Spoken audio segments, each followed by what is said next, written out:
मेरा मुझ में क्या है, जो कुछ है सब तोरा, तोरा तुझको सौंपने में क्या लागत है मोरा। क्या बात है कि ਬੰਦੇ ਦੇ ਕੋਲ ਬੰਦੇ ਦਾ ਹੈ ਕੀ ਜਿਹੜਾ ਉਸ ਮਾਲਕ ਦੇ ਰਾਹ ਦੇ ਵਿੱਚ ਖਰਚਣ ਵਾਸਤੇ ਉਹ ਸੋਚੇ ਸਮਝੇ।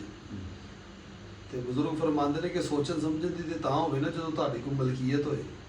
ਮਲਕੀਅਤ ਤੇ ਬੰਦੇ ਦੀ ਕੋਈ ਹੈ ਨਹੀਂ। ਇਸ ਕਾਇਨਾਤ ਦੇ ਵਿੱਚ ਜੋ ਚੀਜ਼ਾਂ ਵੀ ਤੁਹਾਡੇ ਕੋਲ ਹੈ ਨੇ ਉਹ ਕਿਸੇ ਦੀਆਂ ਨੇ, ਤੁਹਾਡੀਆਂ ਨਹੀਂ।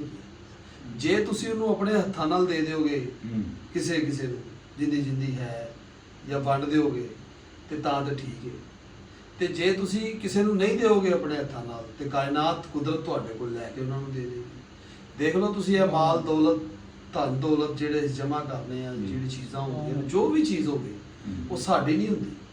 ਉਹ ਜਾਂ ਸਾਡੇ ਵਾਰਸਾਂ ਦੀ ਜਾਂ ਕਿਸੇ ਦੀਆਂ ਬੱਚਿਆਂ ਦੀਆਂ ਜਾਂ ਕਿਸੇ ਹੋਰ ਦੀਆਂ ਹੁੰਦੀਆਂ ਨੇ। ਸਾਡੇ ਆਪਣੇ ਜਿਹੜੇ ਨਾ ਮਾਮਲਾਤ ਘੱਟ ਹੀ ਹੁੰਦੇ ਨੇ, ਉਹ ਕਿਸੇ ਨੂੰ ਦੇਣੀਆਂ ਹੁੰਦੀਆਂ ਨੇ। ਤੇ ਜੇ ਕੁਦਰਤ ਆਪ ਖੋ ਕੇ ਤੁਹਾਡੇ ਕੋਲ ਕਿਸੇ ਨੂੰ ਦਵੇ ਤੇ ਉਹਦੇ ਨਾਲ ਬਿਹਤਰ ਹੈ ਕਿ ਤੁਸੀਂ ਆਪ ਦੇ।